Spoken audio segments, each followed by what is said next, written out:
em nosso 5º CETESP. Seja bem-vindo e um bom trabalho. Dr. Paulo César Frutuoso, já à disposição, bom trabalho. Senhoras e senhores, o nosso bom dia e o agradecimento à Casa Jesus de Nazaré pelo honroso convite de nós aqui estarmos nessa manhã, trazendo algumas informações que nós viemos acumulando ao longo de algumas décadas, e eu espero, sinceramente, dar prosseguimento à excelente palestra que nós acabamos de assistir, e também espero que a expectativa em cima do assunto que nós temos a tratar seja preenchida por essa nossa apresentação despretensiosa. O termo que me foi dado a falar foi a medicina oculta, ou a face oculta da medicina. Esse é o título de um livro que foi escrito no final de 2013 para 2014, em que eu coloco algumas experiências que foram colocadas ao longo da minha vida profissional,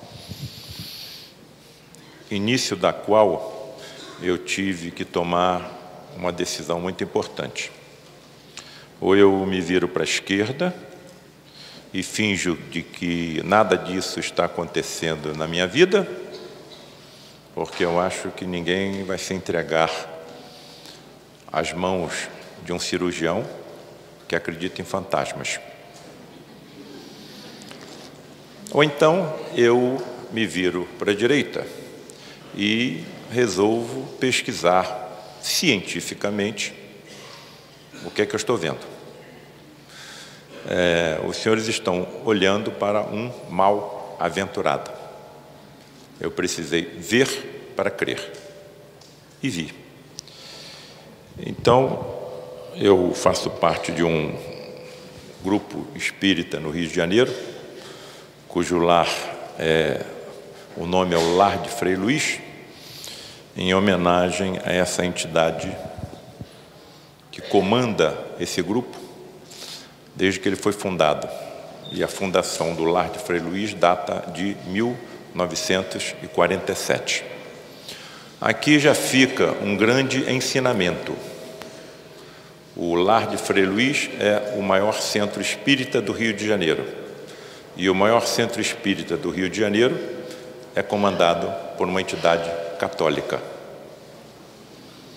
E essa entidade católica é ainda assessorada por duas outras entidades católicas, o Padre Isabel e o Frei Leonardo, donde nitidamente se percebe que quem se divide em judeus, protestantes, católicos, espíritas, maometanos, ateus, somos nós. Para o tal Deus que eu não entendo, por enquanto só sei que ele existe, não existem essas divisões. Nós pertencemos a um único rebanho, com um único pastor. Quem é o nosso pastor? O Cristo planetário da Terra, Jesus. O que é um Cristo planetário? Um Cristo planetário é um espírito criado, simples e ignorante como todos nós, e que atingiu tamanha evolução pelo conhecimento e principalmente pelo amor, que lhe foi outorgada a responsabilidade do governo de um planeta inteiro, desde que esse planeta era tão simplesmente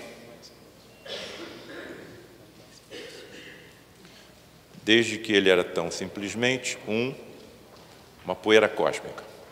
Em relação ao planeta Terra, 4 bilhões e 500 milhões de anos. Há 4 bilhões e 500 milhões de anos, Jesus já era Jesus. Então, é lógico que quando eu abro a mídia a cada dia, eu me preocupo. O aquecimento global está aumentando, as geleiras estão desaparecendo, as espécies estão sendo exterminadas. Então, eu deposito a minha confiança em quem? No Cristo planetário da Terra. Não é possível que alguém que comande um planeta, incluindo aí a sua humanidade encarnada e desencarnada, por 4 bilhões e 500 milhões de anos, deixa esse planeta desaparecer em décadas. Como é que ele vai resolver os problemas que todos nós não temos soluções? Como sempre o fez no passado, encaminhando, através da encarnação, espíritos evoluídos e preparados para trazer as soluções que nós necessitamos. Isso aconteceu em todos os momentos da humanidade. Houve, por exemplo, o merecimento para que nós recebêssemos a informação dos antibióticos. Então, um espírito muito evoluído, preparado, chamado Fleming, com uma série de coincidências inacreditáveis, das quais eu relato nesse 5º livro, chamado A Medicina Mediúnica do Futuro, abriu as portas para a descoberta da penicilina. Houve um momento em que 3/4 do Império Britânico poderia se libertar da Inglaterra. Então, ele encaminha um espírito chamado Gandhi, que nem cristão era, e pregando a não violência e a verdade, liberta 3/4 do Império Britânico. Então, é assim que vai acontecer diante de todos os problemas que nós estamos enfrentando. Soluções econômicas, soluções políticas, soluções sociais, soluções científicas. É nele que eu deposito, então, a minha confiança. Eu não entendo um Deus, porque como é que eu vou entender um ser que é capaz de criar múltiplos universos que se interpenetram entre si e que, segundo as ciências, são infinitos? Não dá para entender um ser desse. Por enquanto, só sei que ele existe. Aqui está uma fotografia, não sei se está dando para ver bem com essa claridade, da entrada do lar de Frei Luís. E a cada reunião, amanhã de manhã nós teremos reunião lá. 4 a 5 mil pessoas comparecem. Então, a minha intenção, quando eu escrevi esse livro, A Face Oculta da Medicina, era esclarecer essas multidões que lá correm sobre o que lá acontece. E aí, então, as fronteiras do lar de Frei Luís foram rompidas, as fronteiras da cidade do Rio de Janeiro foram rompidas, as fronteiras do Estado foram rompidas e a do nosso país também. Então, o livro está correndo, ele e os outros, uma série de estados e também de países, e me parece que nós fazemos parte de um quebra-cabeça que está sendo montado. Eu não falo isso como nenhum orgulho, todos os direitos autorais estão doados para a instituição filantrópica que é o Lar de Frei Luís, mas vejo que está nas nossas mãos realmente uma profunda modificação que vai mudar o rumo da humanidade. Está nas nossas mãos, porque nós somos a única corrente religiosa em que há aproximação entre a ciência e a religião. Houve um encontro, eu não sei se vocês estão vendo com nitidez a imagem. Está claro? A claridade aqui não está dificultando? Se pudesse, não tem como apagar essa luz para ficar mais nítido?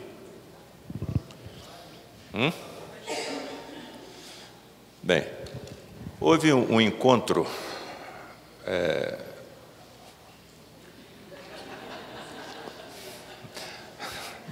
que eu não estou vendo.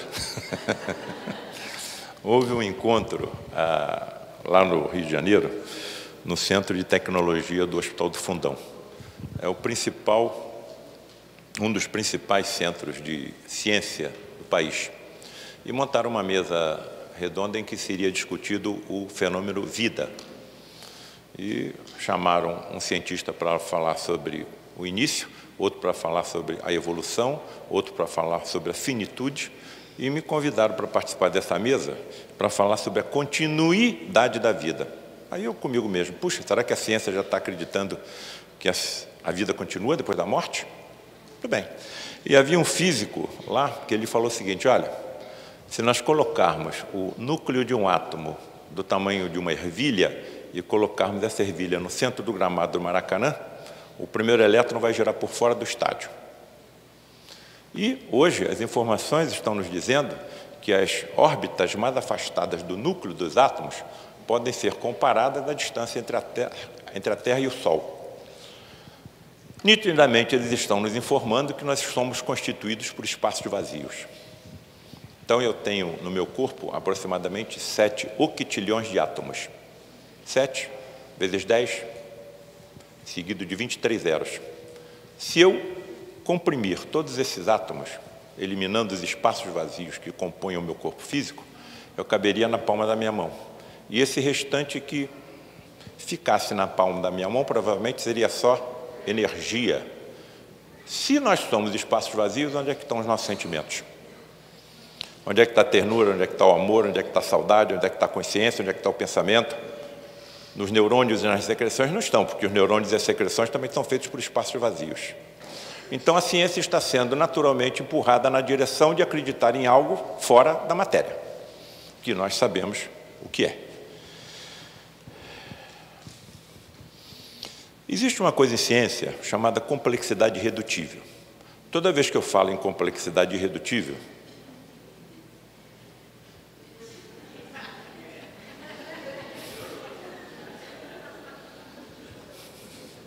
deixa eu ver se eu vou enxergar. Toda vez que eu falo em complexidade irredutível, eu apresento esse desenho. E esse é um desenho elaborado por um gênio cartunista americano da década de 30, de 20, de 40, que era coqueluche da juventude americana. Rube Goldberg. Ele queria, por exemplo, criticar os impostos americanos que eram muito altos. O que ele faz? Ele vai para o meio da rua com uma trombeta e fica protestando contra o governo americano? Não. Ele constrói um desenho em que ele coloca um contribuinte sentando em cima de uma almofada de ar. Quando esse contribuinte senta na almofada de ar, é despejado um jato de ar na direção de uma bola de gás que se aproxima de uma vela, evidentemente a bola explode, espanta um cachorro que está amarrado numa gangorra, que deixa então cair uma bola de bilhar sobre outra gangorra, que lança os impostos americanos ao ar, que se chocam com o chuveiro na haste oposta onde tem um escorregador que despeja água exatamente em cima da folha de uma planta onde está armada uma mão mecânica que rouba a carteira do contribuinte. Por que isso é chamado uma complexidade irredutível? Porque nós não podemos tocar em nenhum detalhe desse desenho, porque senão o objetivo final não é alcançado. Eu não posso, por exemplo, colocar uma rolha nessa mangueira. A bola tem que estar cheia, não pode estar vazia. A vela tem que estar acesa, não pode estar apagada. O cachorro tem que estar bem amarrado. Nenhuma de outra, qualquer folha dessas plantas se prestaria a montar a mão mecânica, porque senão a carteira do contribuinte não seria alcançada. Não posso reduzir nada. Não posso tocar em nada. Por isso o nome, complexidade irredutível. Mas tudo o que está acontecendo agora em nós são exemplos de complexidade irredutíveis. Por que é que os senhores estão me vendo? Porque os fótons da luz estão refletindo no meu corpo, estão indo na direção da sua retina, e a sua retina está sendo alcançada e é desencadeada uma cadeia de reações químicas que levam à formação da imagem no seu cérebro. Sabe qual é a velocidade da primeira reação química? 1 picosegundo. Sabe o que quer dizer 1 picosegundo? Um segundo dividido em 1 trilhão de partes. A mesma coisa com o tato, a mesma coisa com o olfato, a mesma coisa com a audição, com a embriogênese, com a deglutição, com a coagulação sanguínea. Tudo que está acontecendo na natureza é complexidade irredutível. E se você for para a estratosfera, já foi tocado isso aqui na primeira apresentação, as complexidades irredutíveis se repetem. Se a distância entre a Terra e o Sol fosse menor do que a que é, não poderia haver vida, porque os oceanos evaporariam. Se fosse mais distante, não haveria vida, porque os oceanos congelariam. Se o índice de oxigênio da nossa atmosfera fosse menor ou maior, não poderia haver vida. Se a salinidade do mar fosse menor ou maior, não poderia haver vida. Tudo isso é complexidade irredutível. Toda vez que eu toco nesse assunto, principalmente em...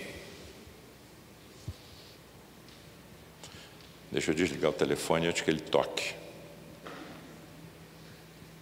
Desculpe. Toda vez que eu toco nesse assunto, principalmente diante de plateias eruditas, uma pergunta é fatal. Se existe um planejamento inteligente para tudo, por que é que nós adoecemos? Onde é que está esse poder aí tão perfeito que cria universos infinitos que se interpenetram pelos outros, mas que se descuida e permite que os seus seres adoeçam? Então, nós estamos numa encruzilhada. Essa encruzilhada está formada pelas religiões e pela ciência. As religiões me levaram até onde poderiam ter ido. Até onde elas estão me levando? Até o fenômeno morte. A partir daí, eu não sei mais nada. O Espiritismo me dá lampejos. Estou vendo algumas informações que estão me ajudando. Mas praticamente todas as religiões não me dizem aonde que eu vou morar. Quem vai me sustentar? Que espécie de corpo eu terei? Se eu necessitarei de algum alimento? Se algum líquido correrá pelo meu corpo, levando nutrientes e levando energia? Eu não sei se as crianças que falecem em tenra idade continuam crescendo. Não sei se os idosos rejuvenescem, não sei se os aleijados voltam a recuperar os seus movimentos, não sei se os cegos voltam a enxergar. Eu não sei nada. Quando você parte para o lado da ciência, tudo é obra do acaso. A evolução é obra do acaso, as mutações genéticas são obra do acaso, e o canceroso para a ciência é um azarado. Eu tenho 100 trilhões de células. Uma das minhas células acumulou um grupo de mutações que levou à transformação maligna daquela célula. Então eu sou um azarado. 50% da humanidade adquire o câncer. Bem, então eu vou precisar que alguém venha do lado de lá para me contar essa história. E esse alguém que vier do lado de lá pode vir incorporado em algum sensitivo, que preferimos chamar de médium? Pode, mas não me convenceu. Eu vou querer mais. Daí eu ter alertado já no início da minha apresentação que eu sou um mal-aventurado. Para me acreditar, eu precisei ver. Bem, quem é que voltou do lado de lá?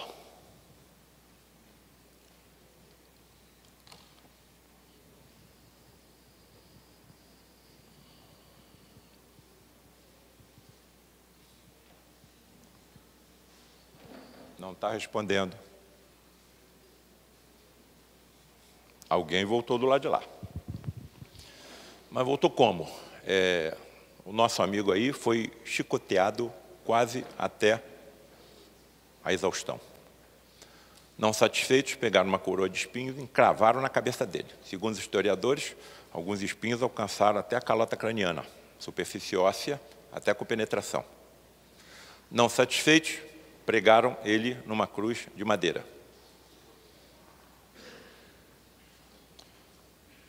Fala com ela mais próximo. Muito bem. Não satisfeitos, passaram uma lança no seu tórax à direita. Não satisfeitos, retiraram ele da cruz e colocaram ele numa gruta hermeticamente fechada no deserto durante 3 dias. Ele reaparece com seu corpo constantemente reconstituído. Olha, eu confesso que não é fácil um cirurgião acreditar nisso. Durante 3 dias ele sofreu tudo que é imaginável se sofrer. E ele aparece com seu corpo todo reconstruído.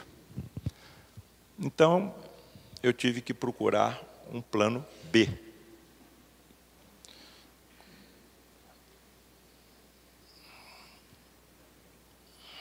Qual é esse plano B? Uma transposição transuniversais, ou a materialização de um espírito? Até onde eu estou entendendo, eu sou imortal. Isso aqui que eu estou utilizando é um veículo que eu necessito para interagir com esse universo. Mas eu sou imortal. A vida não está no corpo, está sendo transmitida a ela. Quando chegar no momento da minha morte, vai haver uma separação entre os 2 componentes, o vital espiritual imortal e o meu corpo físico. Para onde é que vai o meu corpo espiritual imortal? Vamos tocar mais nisso à tarde. A ciência está chamando de universos paralelos. As religiões estão chamando de plano espiritual, plano celestial, plano astral. Para mim é a mesma coisa. Tanto que o 6º livro, que deve ser saído aí em 2019, o título será Planos Espirituais ou Universos Paralelos? Ponto de interrogação. Quando eu me voltei para a direita e comecei a pesquisar de forma científica o que eu estava procurando, estou apontando para vocês, hein? Encontrei uma série de grandes nomes da história da ciência que tinham pesquisado esses fenômenos e tinham comprovados que eles eram possíveis e verídicos. Se eu tivesse uma tela que se estendesse por toda essa parede, eu colocaria muitos outros nomes da ciência que investigaram o fenômeno e concluíram que ele era verídico. Vou pegar alguns aqui. Camille Flammarion, o maior astrônomo da França, até hoje cultuado pelos franceses. Albert Wallace, elaborador da teoria da evolução junto com Charles Darwin. César Lombroso, pai da medicina forense. Tive o cuidado de colocar nesse grupo Luiz da Rocha Lima, presidente do Lar de Frei Luís, quando eu lá cheguei, e o maior homem que eu conheci na vida, pessoalmente, Luiz da Rocha Lima. Desse grupo, eu vou selecionar 3. Alex Carrel, Prêmio Nobel de Medicina. Por que o Alex Carrel ganhou o Prêmio Nobel de Medicina? Porque foi ele que descobriu as substâncias anticoagulantes. Então, graças ao trabalho desse homem, milhares de vidas estão sendo salvas hoje, porque pode haver transfusão sanguínea, pode haver transplante de órgãos, etc.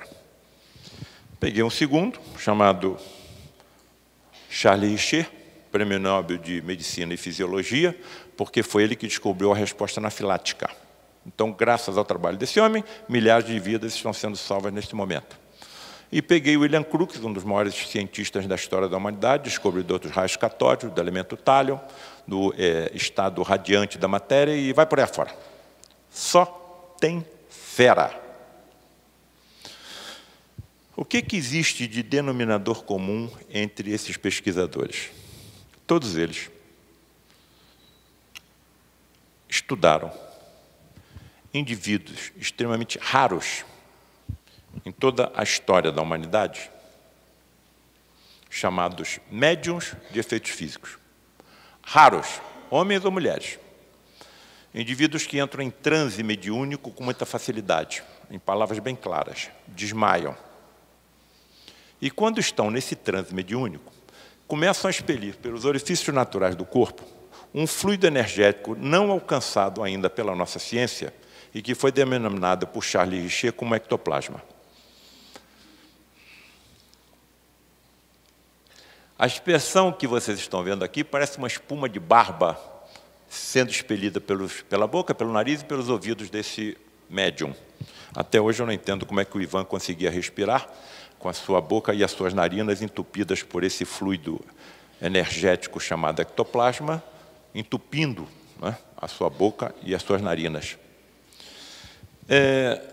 Com esse fluido energético, um espírito desencarnado pode se transpor do universo onde ele está habitando ao nosso. Se nós quisermos usar um outro termo, podemos usar a materialização de um espírito, que é o que é mais usado aí nas obras mediúnicas, na história do espiritismo. Que fique bem claro, se nós tivéssemos um espírito materializado aqui, todos estariam vendo, e não somente os médios videntes. Se ele falasse alguma palavra, todos ouviriam. Se nós estivéssemos perto dele e exalasse algum odor, todos nós perceberíamos. Ele está materializado ou transportado no nosso universo. Observem que, nessa fotografia, a entidade não tem semelhança nenhuma com o médium. Uma série de exigências para que tais fenômenos ocorram, exigências químicas e físicas são observadas. Por exemplo, essas reuniões têm que ocorrer na escuridão completa. Por quê? Porque os fótons da luz artificial e mesmo natural afetam o ectoplasma, a entidade quando ela está materializada e o médium.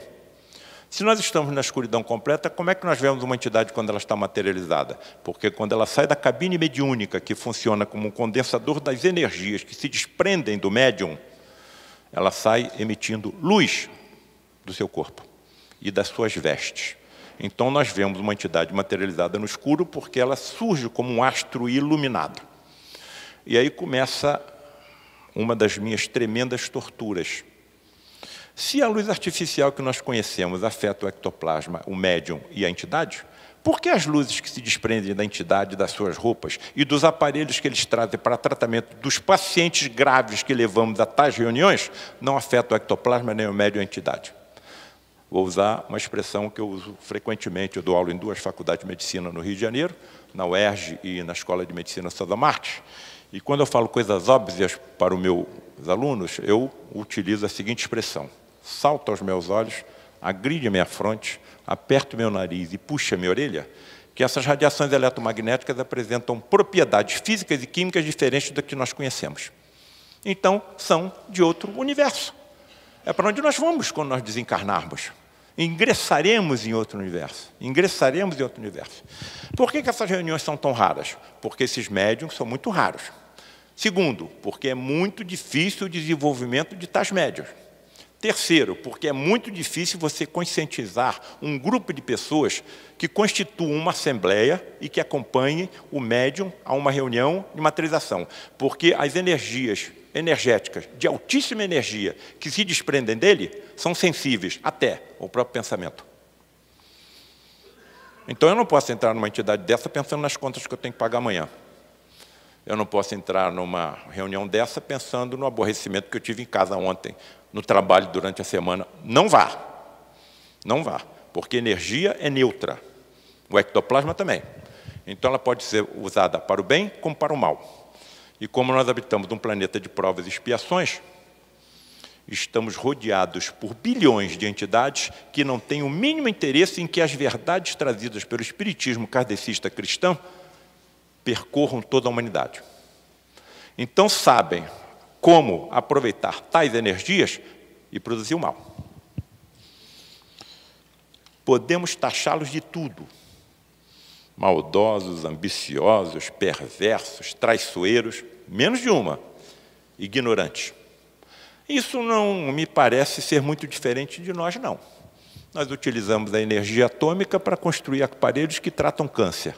E utilizamos a mesma energia atômica para construir uma bomba que, quando foi lançada na cidade de Hiroshima, matou 120 mil pessoas.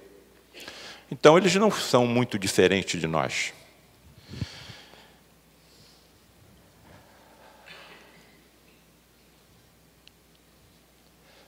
Aqui nós estamos vendo uma dessas raras médiums na história do espiritismo.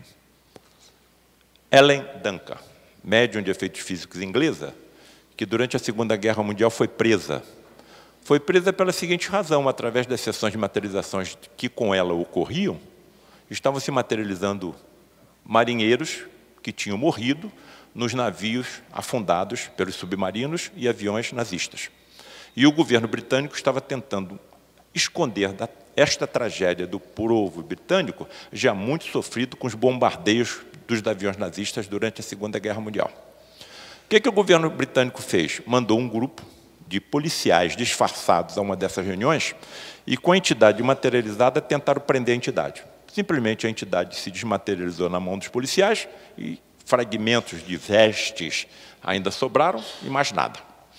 Por que eu trago sempre a fotografia da Ellen Duncan junto com uma dessas entidades que foi materializada e fotografada em uma das suas reuniões? Tanto está materializada que ela impressionou um filme fotográfico. Observem que elas vêm cobertas por mantos de ectoplasma iluminados. No meu pobre entendimento, acho que as antigas histórias de fantasmas cobertos por lençóis têm origem nas materializações de espíritos. Por que as materializações de espíritos acontecem no lar de Frei Luís, ou aconteciam até pouco tempo.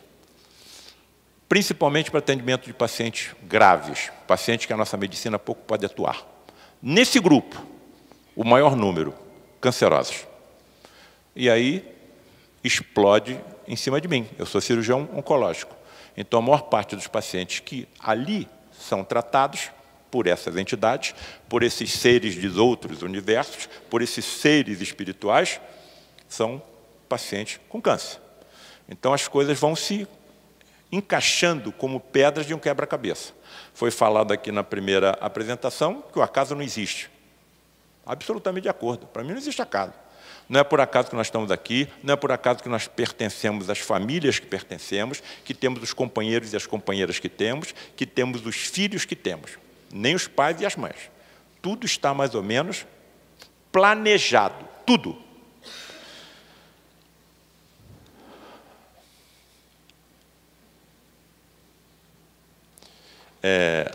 Eu acho que todo mundo conhece essa imagem. Jesus no Monte Tabor, com Moisés e Elias. Indago aqui aos presentes, todos que estão aqui. Diante de uma cena dessa, Jesus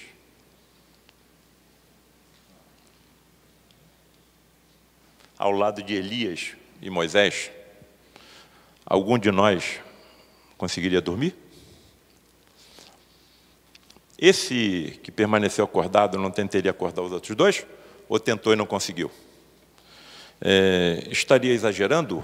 Estaria exagerando em levantar a hipótese de nós estarmos diante de dois médiuns de efeitos físicos, porque todos os discípulos dele eram poderosos médiuns, e através do ectoplasma deles desprendido,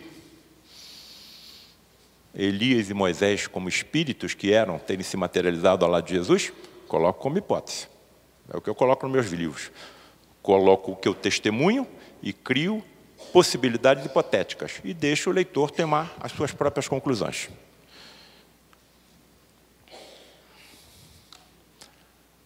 Anjos com vestes resplandecentes à beira do túmulo de Jesus? Isso faz lembrar alguma coisa? Espíritos materializados na escuridão que saem da cabine mediúnica, onde o médium fica em transe e apresentam roupas luminescentes? Se tivesse algum médium de efeito físico próximo aí, isso poderia acontecer. Observem que todos os presentes estão vendo isso acontecer. Então eles estariam materializados. E as suas roupas luminescentes poderiam ser as tais vestes com ectoplasma confeccionados com as energias mediúnicas que saem desses médios. A ciência não aceita. Tá bom. Mas a ciência também não sabe muita coisa. Ela mesma admite que só sabe o que acontece em 4% do universo.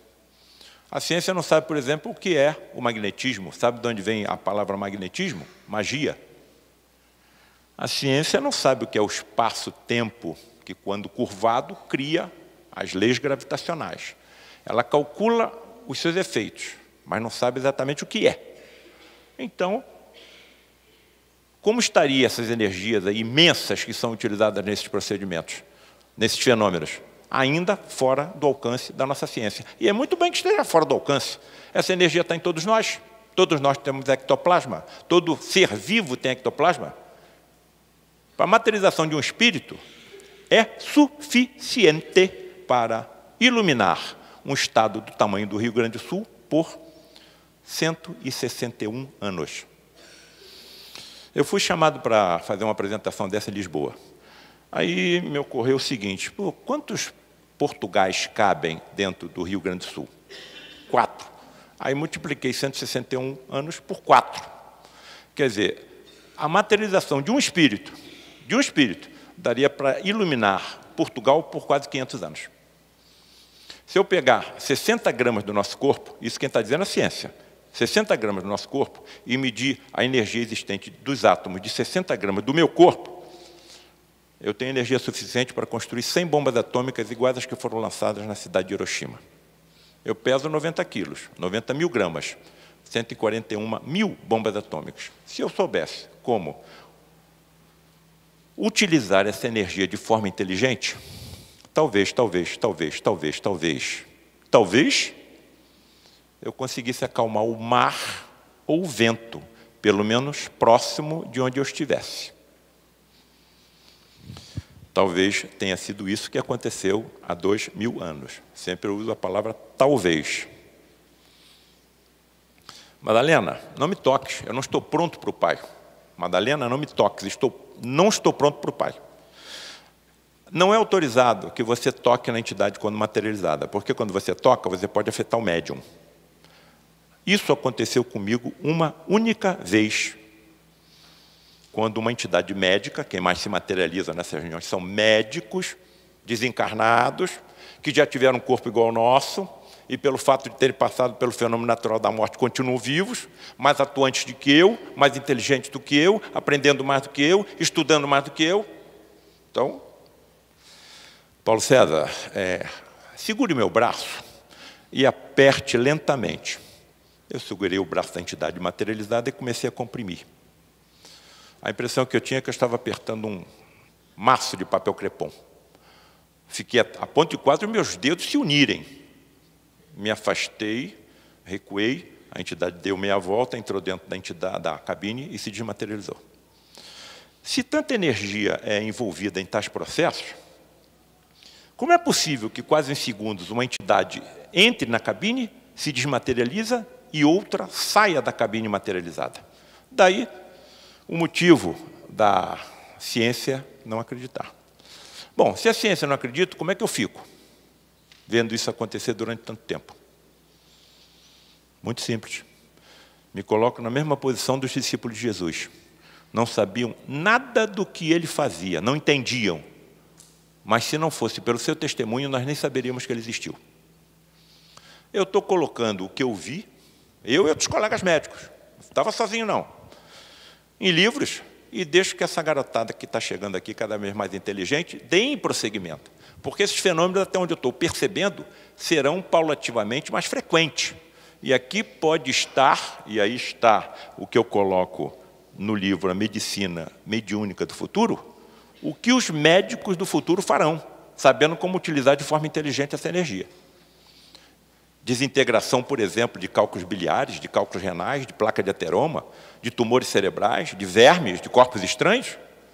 Eu não posso deixar de negar que isso seja possível. As pessoas entenderão por quê ao longo da nossa apresentação.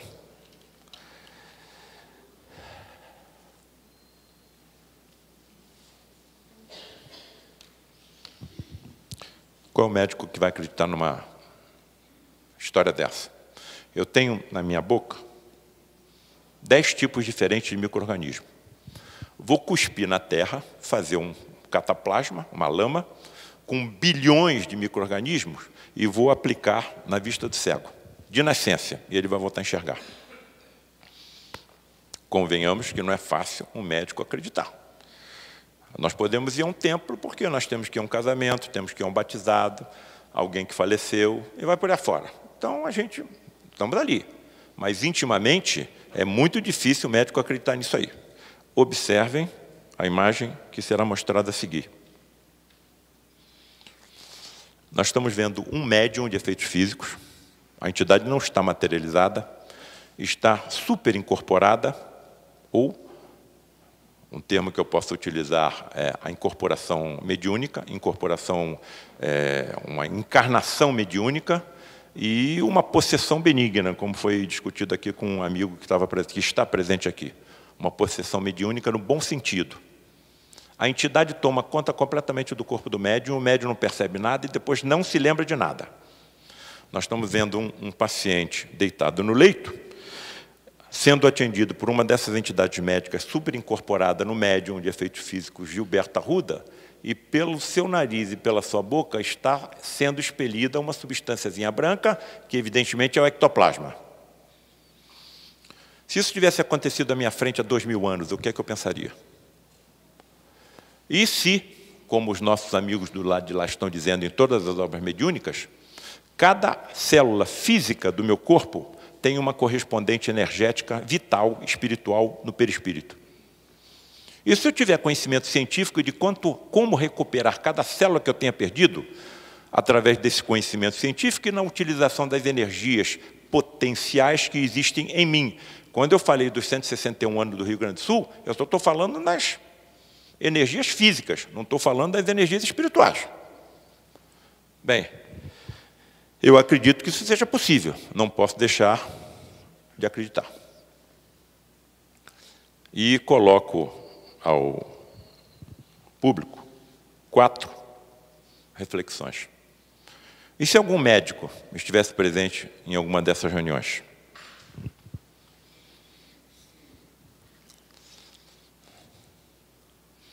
E se algum médico já falecido, porém vivente, em outro plano de existência, ali se materializasse?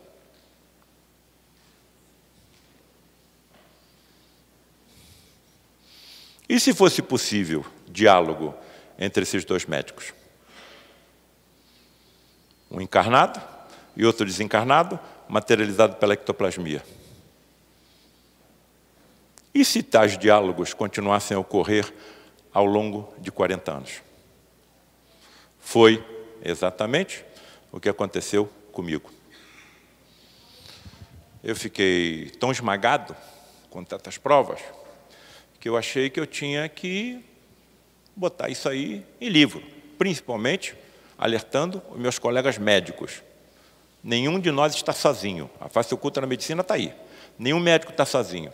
Eu sei cuidar da parte física. Quem é que está cuidando da parte mais importante? A espiritual, a eterna, a vital, a energética? Eu não sei. Então, nenhum médico está sozinho. Grupos de médicos estão ao lado dele cuidando da outra parte. Não tem saída, não tem como mais eu negar isso. Esse livro aqui, A Medicina Mediúnica do Futuro, eu já estava com 17 capítulos prontos.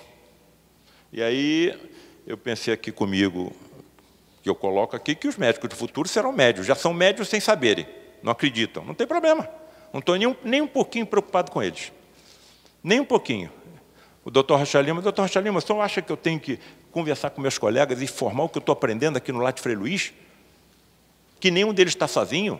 Que sem ajuda, muitos dos sucessos que nós temos como médicos encarnados não teríamos? Por que você quer falar com seus colegas? Porque eles estudam dia e noite, trabalham até exaustão, ensinam tudo que sabem aos mais jovens, ainda encontram tempo para cuidar da família e não acreditam em nada. Resposta do Rocha Lima: não mexa com nenhum deles, porque eles estão na sua frente. Como estão na minha frente? Não precisam de religiões nem de orações, porque a vida de cada um já é uma prece contínua. Baixei a cabeça, nunca mais toquei no assunto. Nunca mais toquei no assunto. Tem colegas que não acreditam em nada. E eu confesso aos que aqui estão que eu não consigo ter a dedicação que eles têm ao doente. O que é que vai contar do lado de lá? A conduta, não a crença. É a conduta que vai contar do lado de lá. O que nós fizemos. A forma como nós utilizamos o aparelho físico que nos foi dado como alguma forma de missão. E dentro da missão, a responsabilidade dos médicos é tremenda. Então, os médicos não podem se utilizar do seu conhecimento para, por exemplo, realizar um aborto. Na hora que a união entre espermatozoide e um óvulo, ocorre a ligação do espírito.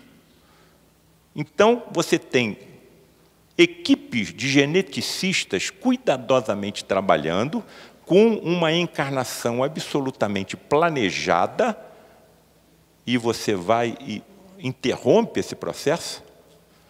É uma das mais tristes atividades de alguém encarnado. Depois que diz, ao lado do próprio suicida, que é outro também. Quando passo para o lado de lá, eu não quero nem pensar o que vai acontecer com um colega meu que entre nessa estrada.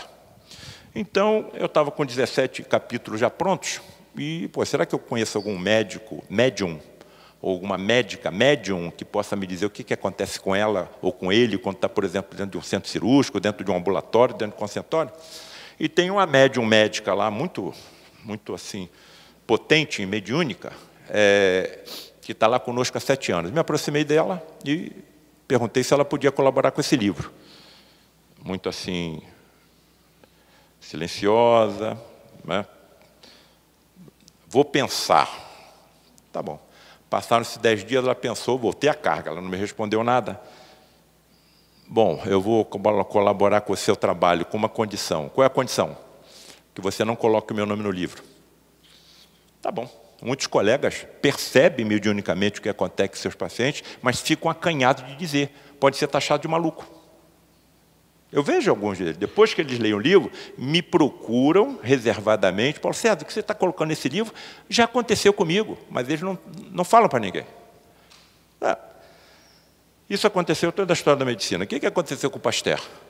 O Pasteur foi taxado de louco, ameaçado de prisão. Ele estava querendo evitar que doenças acometessem seres humanos e animais, injetando em animais e seres humanos o mesmo micro-organismo que causa aquela doença. Isso no século XIX, o que levantaria suspeita? Ele não está regulando bem. Impeçam o trabalho dele. O trabalho dele só vingou porque ele desenvolveu uma vacina para vacas que estavam desaparecendo na França. E o governo francês continuava pressionando a que ele não utilizasse os seus métodos. Mas as vacas não estavam morrendo na cidade de Pasteur, porque ele desenvolveu uma vacina contra a doença que as acometia. E isso chegou ao conhecimento dos russos. Os russos mandaram uma equipe lá, viram o que estava acontecendo e fizeram a mesma coisa na Rússia. Aí a França reconheceu o trabalho de Pasteur. Então é muito difícil para nós modificarmos o nosso pensamento, a nossa modificação. Depois de décadas num caminho, você modificar o caminho. Isso é natural da raça humana que nós pertencemos, do nível em que nós nos encontramos. E ela começou a me relatar o que acontecia com ela, por exemplo, quando ela entra num centro cirúrgico. Ela vê mais médicos desencarnados do que encarnados. Ela não vê nenhum médico sozinho. Em determinados momentos, a visão dela adquire transparência e ela vê os corpos dos pacientes internamente. Em outros momentos, ela penetra dentro do corpo do paciente e começa a ver os seus órgãos por dentro. Algum médico vai ter coragem de dizer isso aos seus colegas? Ela é uma médium. Essa vai ser a medicina mediúnica do futuro. Os médicos serão médiums. Eu vou voltar, claro que vou voltar. Vou vir mais preparado, porque do lado de lá, em 1 hora, eu aprendo o que aqui eu fico estudando durante anos. E eles estão me dizendo tudo que eu já estudei, não está perdido, está gravado no meu cérebro quântico ou espiritual. E quando eu desencarnar, naturalmente, todas essas informações voltarão à minha memória. Imagino a felicidade que eu sentirei.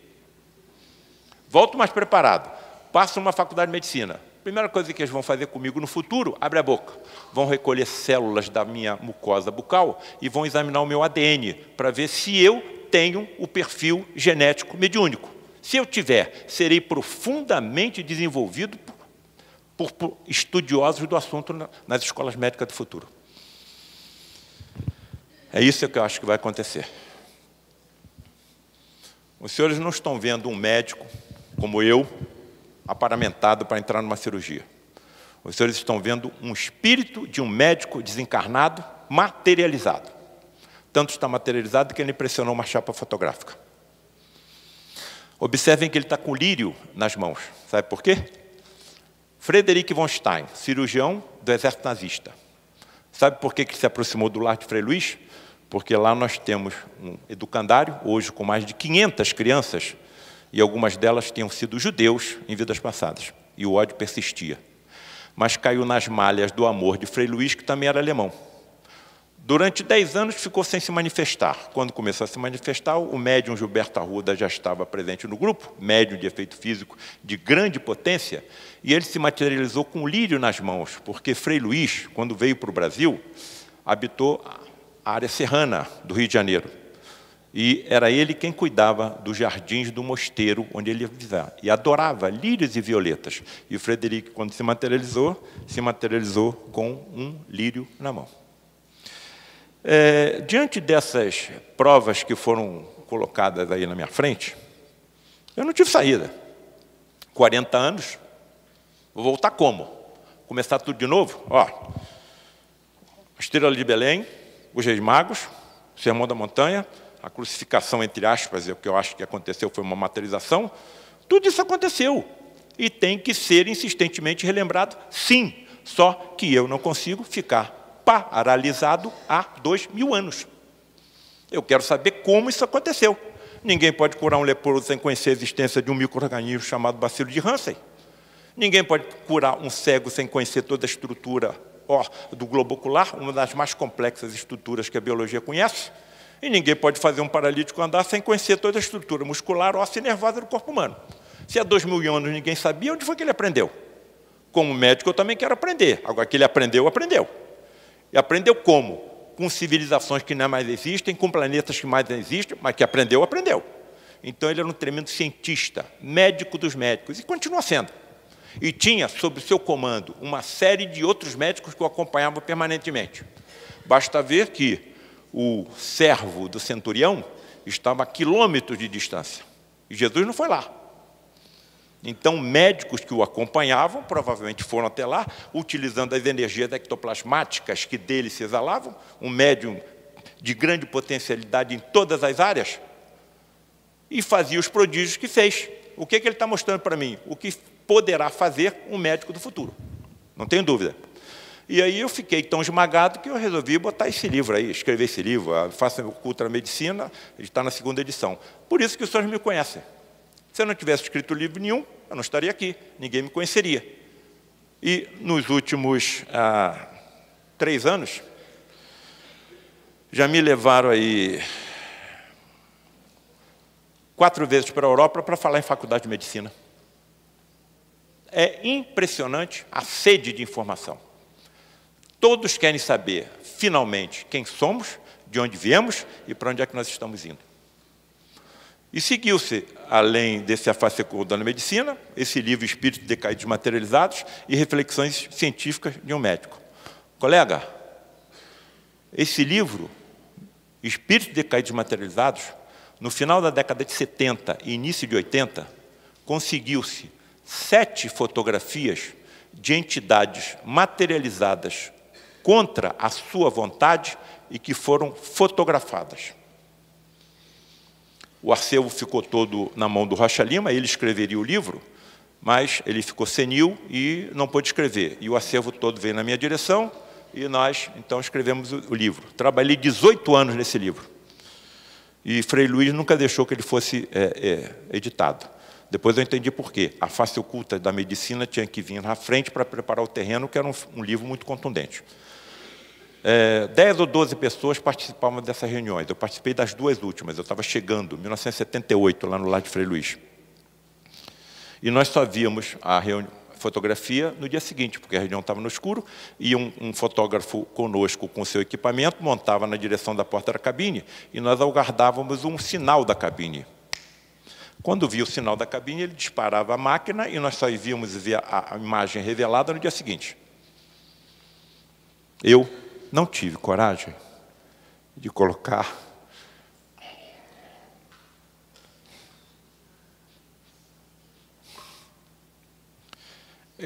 essas imagens no livro, por 3 razões. Eles foram conquistados pelo amor de Frei Luiz e estão em recuperação. Se eu tivesse aquelas imagens, não ia querer que a minha fotografia aparecesse em livro, revista, jornal, internet, televisão. Terceiro, que eu acho que é a razão mais importante. Eu não sei o que é que eu fiz em vidas passadas.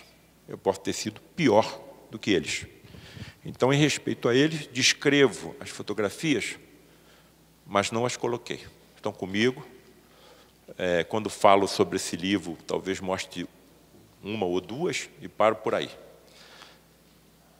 E reflexões espiritualistas e científicas de um médico. Os senhores estão vendo aí um seminário montado em Lisboa, em Faculdade de Medicina, a Face Oculta na Medicina. Eu falei lá mais ou menos a mesma coisa que falei aqui. E aqui está um amigo de vocês presente nessa reunião. E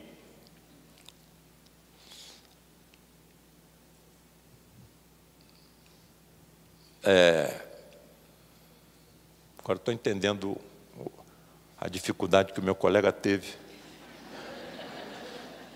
E esse auditório é repleto, você está médico, farmacêutico, enfermeiro, biólogos, botânicos, veterinários. Num dia só foram medidos mais de 500 livros. Então, quer dizer, a sede de informação está muito grande. A maior parte dos palestrantes dessas jornadas médicas portuguesas são brasileiros que realizam essas palestras. Então, assim como eles nos trouxeram a nossa colonização material, me parece que agora nós estamos levando a colonização espiritual para Portugal. E foi em Portugal e Paris, e as coisas não param. O que eu coloco nesse livro?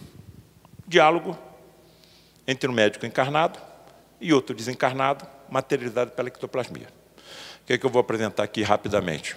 Algumas das perguntas que eu consegui fazer ao longo de 40 anos ao Frederic e a resposta que ele me deu. Eu não vou botar todas as perguntas, porque ninguém depois vai comprar o livro se souber todas as perguntas.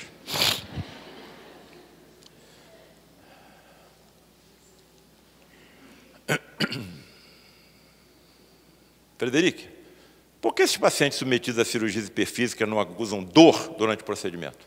Sabe o que é uma cirurgia hiperfísica? Aquelas que ultrapassam o limite físico do corpo humano. Nunca vi a utilização de qualquer instrumento metálico. Se eu visse, eu me afastaria. Sou cirurgião, então eu não vou ficar à vontade vendo a utilização de instrumento metálico que não tenha sido esterilizado. O que eu via era a utilização das mãos e da tal força mental que está em todos nós. E essa força mental, ela tem energias incalculáveis em cada um de nós. Não temos, então, merecimento, nem temos ainda constituição genética para utilizá-la. O médico do futuro e outros seres humanos do futuro, sim. O que um terrorista não faria se soubesse como utilizar essa energia hoje? Então, não temos ainda merecimento nem condições genéticas para utilizar. Então, por que esses pacientes que são submetidos a cirurgias, inclusive com sangramentos e extrações de peças cirúrgicas, algumas delas eu mesmo extraí e mandei examinar, não sente dor? O Frederic aqui está novamente super incorporado no seu médium. Super incorporado no seu médium. Estão vendo nitidamente sangramento. Certa vez eu perguntei, Frederic, você sabe, através até da tua possibilidade de atuação em nível molecular, poupar vasos sanguíneos? Sim. Então, por que você deixa ter sangramento? Você não sabe remover o que tiver que ser removido, ou desintegrar, ou desmaterializar o que tiver que ser desmaterializado, o que for permitido de acordo com a bagagem kármica de cada paciente? Sim, eu posso fazer sem sangramento. Então, por que deixa sangrar? Para aumentar a fé do doente e a sua. Tudo bem. Qual foi a resposta que o Frederic me deu? Endorfinas encefalinas. Um mecânico de automóveis não poderia me dar essa resposta. O médium era mecânico de automóveis. Encefalinas e endorfinas, o nome está dizendo, endorfinas, morfinas internas, são produzidas pelos nossos neurônios. Algumas dessas endorfinas produzidas pelos nossos neurônios têm uma capacidade até de 200 vezes maior do que qualquer morfina que você compre no mercado. Com uma vantagem: não leva dependência. Está em nós? E se os nossos anestesistas soubessem como fazer isso? É o que eles provavelmente vão fazer no futuro. Serão médiuns. Então saberão como estimular o sistema nervoso dos seus pacientes a produzir essas endorfinas e encefalinas. Isso foi descoberto em dromedários e camelos no deserto do Saara, mascando frutos espinhosos, com as gengivas sangrando, ainda apanhando do condutor e sem demonstrar nenhum sinal de dor. Os biólogos se sentiram assim curiosos e começaram a pesquisar. A primeira coisa que procuraram foram alguma substância anestésica no fruto. Não tinha. Então vamos examinar o plasma desses animais quando eles estiverem mastigando esses frutos. E encontraram as endorfinas e encefalinas. Então, eles são acompanhados por anestesistas espirituais que estão estimulando o sistema nervoso do paciente a produzir essas substâncias. Por que, com frequência, vejo você e outras entidades médicas, Frederic, atuar em regiões do corpo dos doentes distantes da área enferma? Eu sei que o paciente está com câncer no estômago, ele está atuando no tórax. Eu sei que o paciente está com uma coronariopatia grave, ele está atuando no abdômen. Eu sei que o paciente está com tumor cerebral, ele está atuando no tórax. Eu vou dizer para vocês a resposta que ele me deu e vou deixar que os senhores mesmos tirem as suas conclusões. A preocupação do enfermo sobre a região ou órgão que ele sabe estar doente dificulta a nossa atuação. Desviamos, então, sua atenção para outra área, mas, na realidade, confeccionamos um túnel de ectoplasma até a zona verdadeiramente doente e ali realizamos o procedimento necessário. Sem comentários. Frederic, como correlacionar a existência de Deus com as doenças da infância? Eu estava passando pelo corredor do centro cirúrgico do Hospital Pedro Ernesto e encontrei com um ex-aluno meu, hoje um grande cirurgião de cabeça e pescoço. Tudo bem, Leonardo? Tudo bem. O que você vai operar, Leonardo? Vou fazer uma traqueostomia no paciente. Ah, é? Por que você vai fazer? Vamos ali na sala de cirurgia, o paciente já está anestesiado, eu lhe mostro. Aí entrei na sala de cirurgia com esse colega, ex-aluno meu. Entro na sala de cirurgia, me deparo com uma criança de 6 meses, anestesiada, com um tumor maligno no pescoço, quase do tamanho da cabeça da criança. Comprimindo a traqueia, não estava conseguindo respirar, fiz uma traqueostomia, o paciente respirou, e algumas semanas depois a criança desencarnou. Sarcoma, colega, altamente agressivo, um sarcoma infantil. Aí eu virei, Leonardo, essa doença começou antes da criança nascer. Olha ali. Aí, na imagem iluminada do negatoscópio, onde a gente coloca as radiografias para serem vistas, estava a tomografia da mãe grávida. E na tomografia da mãe já estava presente o sarcoma cervical no feto. Cadê Deus? Está descansando? Está distraído? Está passeando? Está dormindo?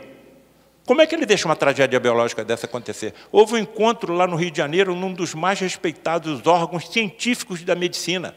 Assunto: espiritualidade, saúde e medicina. Estão estudando a possibilidade de colocar isso como cadeira obrigatória nas escolas médicas, como já existe em outros países do mundo.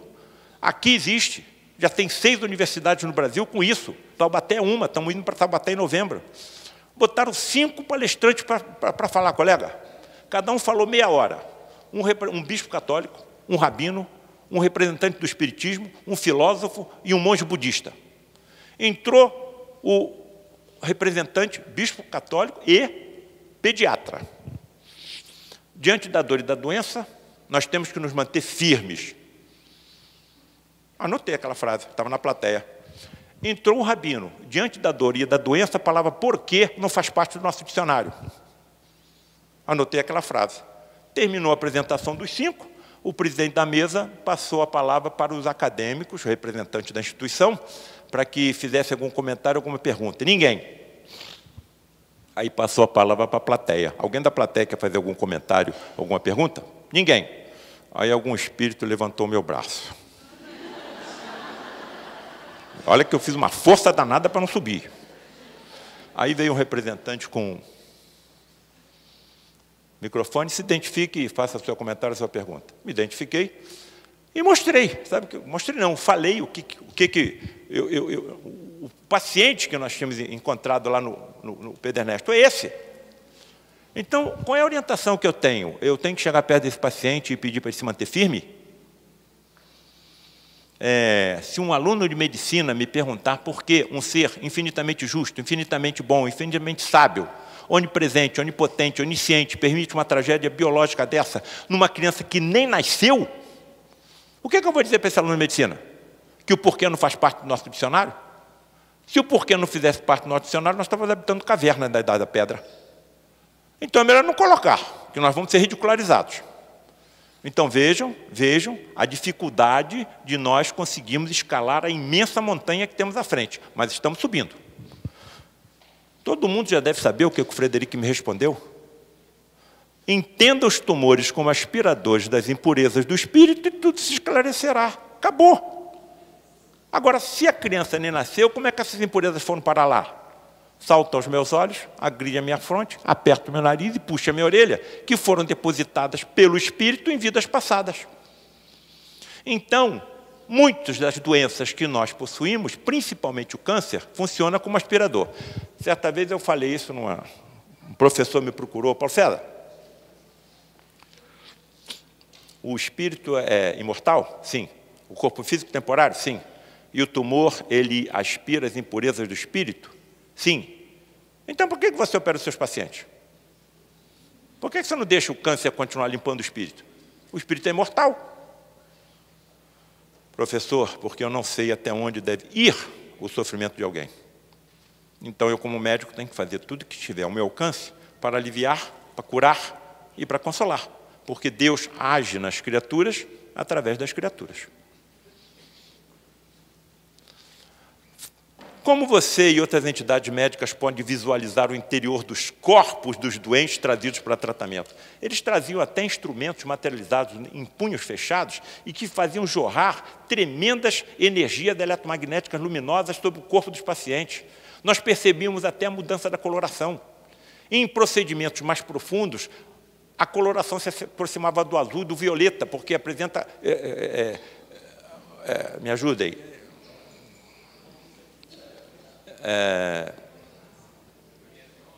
Comprimento de onda mais curto e pode penetrar mais profundamente. Obrigado. Quando eram procedimentos mais superficiais, se aproximavam mais do vermelho e do laranja, com comprimento de onda mais largo, não precisava entrar em grandes profundidades. Então eu ficava vendo aquilo tudo extasiado, meu Deus, o que está sendo colocado na minha frente? Aonde que essa estrada vai me conduzir? Certa vez, já no início, 40 anos, passa pela minha cabeça, será que não é um médium que está se cobrindo de lençol e acendendo lanterna por baixo? Imediatamente tirei aquilo da minha mente. Tarde demais. Saiu uma entidade materializada da cabine, um preto velho chamado Jeremias, chegou perto de mim materializado e falou assim, Paulo César, você quer conhecer a realidade da vida? Quero. Me pegou pela gola e me arrastou para dentro da cabine onde estava o médium. Eu vi o médium envolto em cobertores com uma diminuição aproximada de 30% a 40% da sua massa física. E a entidade do meu lado materializada. Eu olhava para a entidade e olhava para o médium, olhava para o médium e olhava para a entidade. Como é que o médium podia sobreviver a uma situação dessa? O que estava acontecendo com o coração, com o cérebro, com a corrente sanguínea, com os rins? Então, é uma ciência imensa, imensa, inacreditável, que está começando a ser colocada à nossa frente. Muito mais complexa do que aquela como médicos que cuidam do corpo físico conhecem. Mas eu sou imortal, eu vou, mais cedo ou mais tarde, adquirindo cada vez mais conhecimento. Não estou mais preocupado com isso. Olha o que ele me responde. Sabe por que ele vê? Eu vejo o interior dos corpos como se pele eles não possuíssem. Visão de raio-x, está de acordo com obras do André Luiz. Então, o espírito tem a visão do raio-x. Ele pode ter essa visão até quando está incorporado no médium. Então, ele está se utilizando do equipamento visual do médium para adquirir a visão por transparência. E o equipamento físico do médium é semelhante ao nosso. Então, na nossa evolução como espécie, no futuro nós poderemos ter outros sentidos, como, por exemplo, a visão por transparência.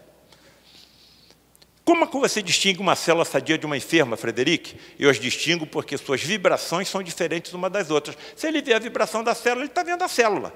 Se ele está vendo a célula, ele tem visão microscópica. É isso que vai ser a medicina mediúnica do futuro?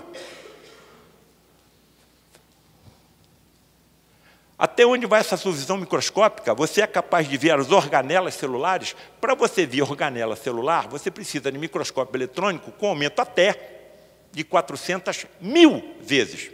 Qual é a resposta do Frederic? Sim, eu posso.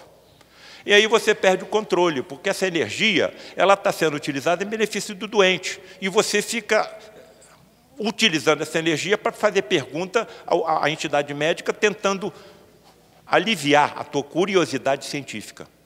Essa é a minha tortura, a curiosidade científica. Sim, eu posso. E aí você dispara outra. Você é capaz de alcançar com a sua visão o átomo e as partículas subatômicas, Frederic? Não, eu ainda não. Mas espíritos mais evoluídos que eu, sim. O que um físico não faria se ele pudesse ter essa visão? Ver átomo, partícula subatômica?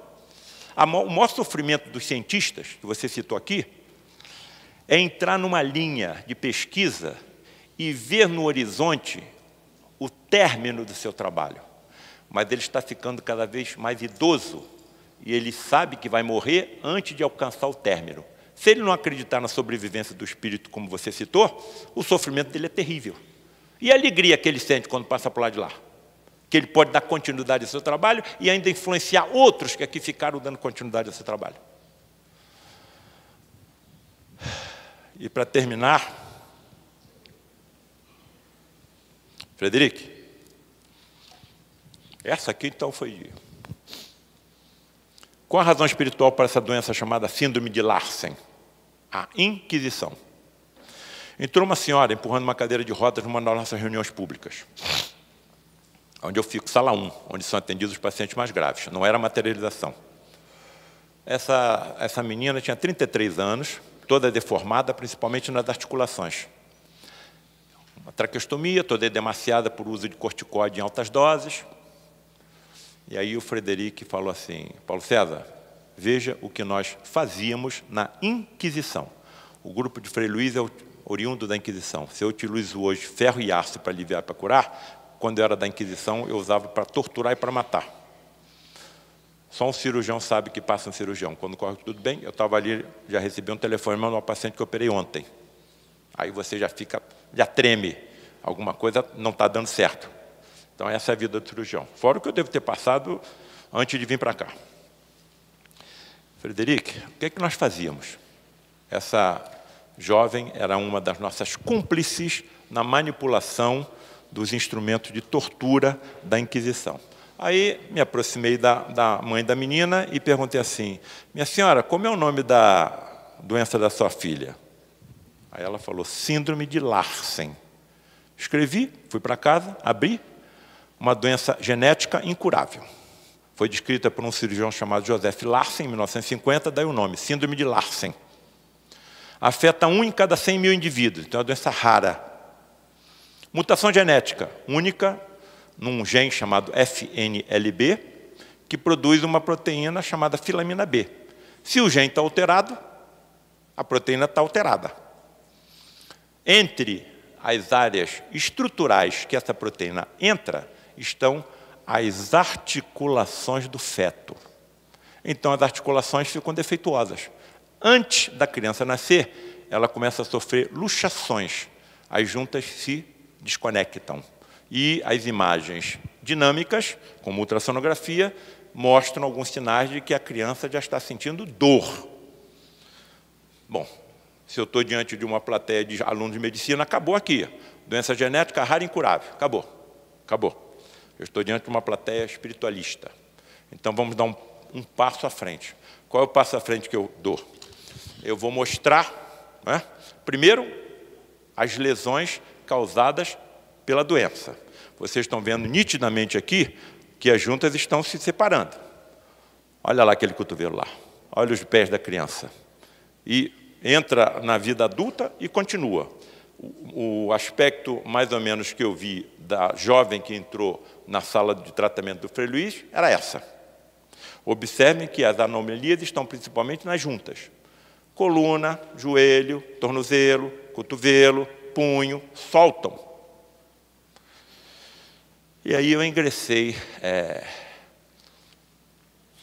nas lesões causadas pelos instrumentos de tortura da Inquisição.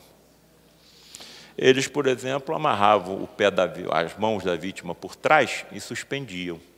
Ainda tinham cuidado de pendurar pesos no seu tornozelo. Algumas vezes deixava a vítima cair e, antes que ela atingisse o solo, prendia a corda novamente. E o corpo da vítima se desprendia e ficavam só os braços presos na corda. E a vítima morria de hemorragia. Aqui nós temos a roda, em que puxava a vítima com os braços para cá e a perna para lá. Aqui os trapazos, que eles botavam no tornozelo, nessa posição de trapézio, pesos cada vez mais pesados. E, nitidamente, nós percebemos que as lesões principalmente acontecem nas articulações.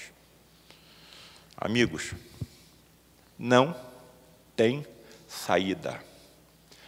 É uma regra matemática. Fez, você vai colher. Não tem saída. E se nós soubermos disso, maior a nossa responsabilidade. Um desses espíritos decaídos que se materializou na porta da cabine era um carrasco da Idade Média. Nós éramos 12 pessoas comandadas por um almirante chamado Carlos Melo, uma disciplina de assustar. O santuário era pequeno, ele vistoriava tudo, vistoriava a cabine, vistoriava médico, vistoriava... Aí aparece um carrasco na porta da cabine, com aquela roupa pesada, parecendo um tecido escocês quadriculado, cordas em volta da cintura, um capuz que ia até quase o teto, 2 rombos nos olhos, e ele com os olhos arregalados de terror, sendo fotografado. Eram 12 pessoas. Por que essas 12 pessoas vão subir 6, 7 horas da noite para uma montanha do meio da floresta? Nós não temos nenhuma deficiência mental. Então, algo de grande importância ali aconteceria. Aí o padre Isabel, auxiliar do Frei Luís, disse o seguinte: olha, desde que esse espírito desencarnou, ele não pode reencarnar. Por quê? Porque ele não consegue descolar a roupa de carrasco do perispírito, porque ela está ali soldada no seu perispírito. E ainda fica vendo as cabeças rodar em volta dele. Se ele é no carrasco da Idade Média, ele está padecendo com isso há séculos. Se eu assumir, como aconteceu no estado do Rio de Janeiro, um cargo de secretário de saúde e desviar 600 milhões de reais, quantas cabeças eu estou decepando? Se soubessem o que os aguarda, estariam fazendo o que estão fazendo? Fora da caridade não tem salvação. Sim, eu acho que a ciência poderia ajudar muito, porque esses corruptores, assassinos, pedófilos, milicianos, traficantes, terroristas, todos, vacinam os filhos deles contra tudo. Paralisia infantil, catapora, varíola, sarampo e vai por aí fora. Por que eles fazem isso? Porque foi a ciência que provou a existência de micro-organismos causadores dessas doenças. A nossa tecnologia médica está cada vez mais sensível. Já estamos usando a antimatéria no escrutínio do corpo humano, PET scan, tomografia por emissão de pósitrons, elétrons com carga positiva. Então, daqui a pouco, a nossa tecnologia vai estar tão sensível que vai detectar a existência do componente espiritual energético vital. Você vai matar quem? Não existe morte. E quando você passar por lá de lá? Algumas dessas somas que são desviadas são impossíveis de serem gastas em uma única encarnação. Então, tem uma tremenda psicopatia aí. Então, eu acho que vai ser fundamental a ação da ciência nessa história toda. Onde é que essas lesões vão aparecer? Claro, no ADN, que constitui todo o nosso corpo. Então, tudo vai estar relacionado com o que nós fizemos. Bom, Frederico, quando opero um fígado, um câncer, um estômago, um pâncreas, eu vou lá no fundo. Por que muitas vezes eu vejo você trabalhar só na superfície? Resposta: sei como confeccionar colchões de ectoplasma por trás dos órgãos e elevá-los até a superfície. Então, não preciso mergulhar profundamente como você faz. Nunca mais saiu da minha cabeça essa informação. Aí eu estou sentado vendo televisão na minha casa e um documentário chamado Alienígenas do Passado. Primeiro episódio, né? Evidências, é o nome do episódio, e os interessados, 8º minuto. Não saiu muito mais da minha cabeça. Estão falando da construção da pirâmide de Gizé. 2.300.000 blocos de pedra, pesando entre 6 e 80 toneladas, retirados de uma pedreira localizada a 900 quilômetros, há 4.000 anos atrás, quando não se conhecia a roda nem o ferro. Os historiadores estão dizendo o seguinte: a mais alta construção humana até a Torre Eiffel, hein? O que os historiadores modernos estão dizendo? Só tem uma explicação para essa estrutura ser levantada: auxílio de tecnologia alienígena. Eu estou ouvindo. Daqui a pouco o apresentador fala o seguinte: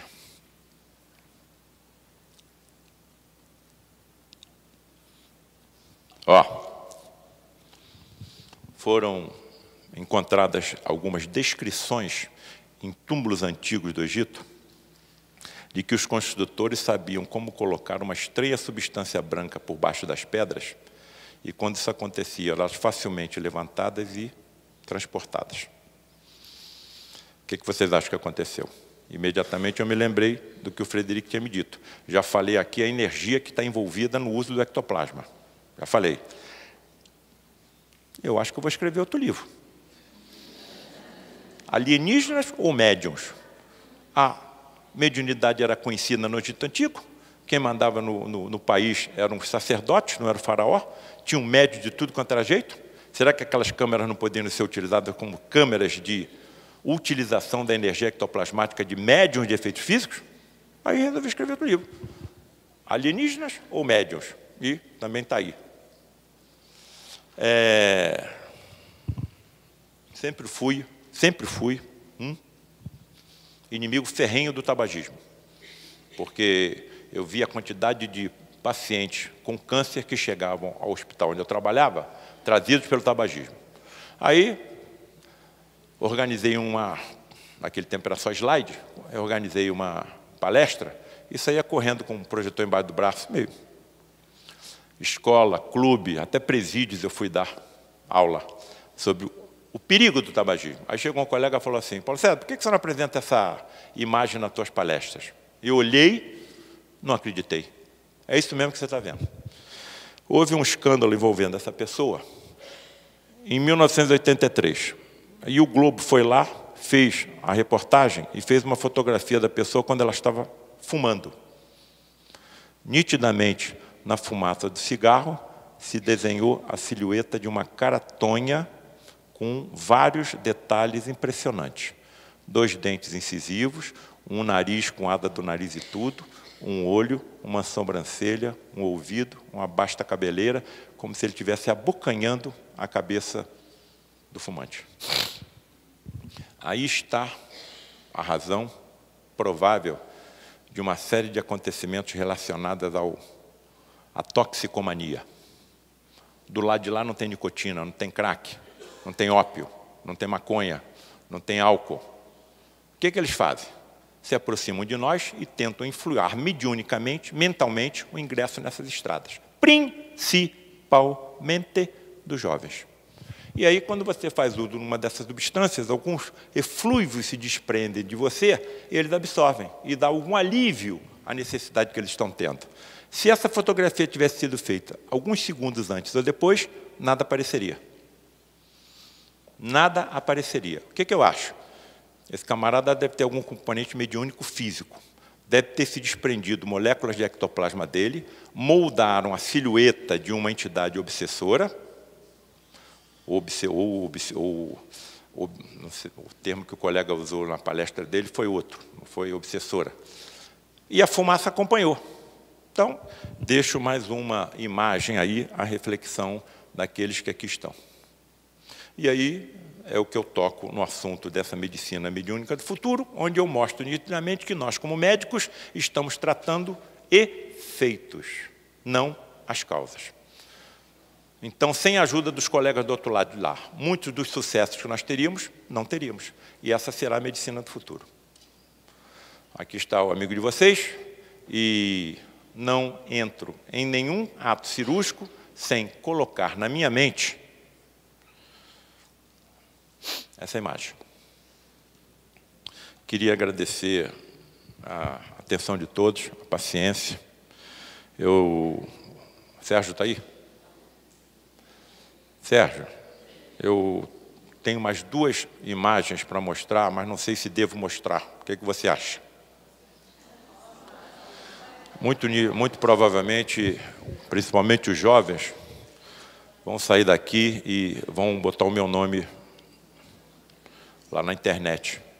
E aí podem ver algumas imagens estranhas, e como isso aconteceu no passado, eu resolvi trazer essas imagens para que ninguém se assuste. Esse é o médium Gilberto, primeiro, morto, no dia 19 de junho de 2015, quando teve a sua casa invadida, foi torturado e assassinado. Geralmente, esses médiuns têm morte violenta. São grandes devedores do passado e que lhes é dada a mediunidade de efeito físico para que resgatem mais rapidamente as suas dívidas.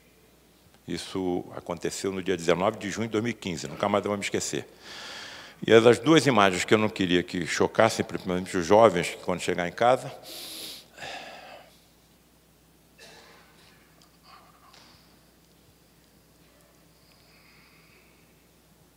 é que eu toco contrabaixo em banda de rock. E que eu também sou dançarino profissional.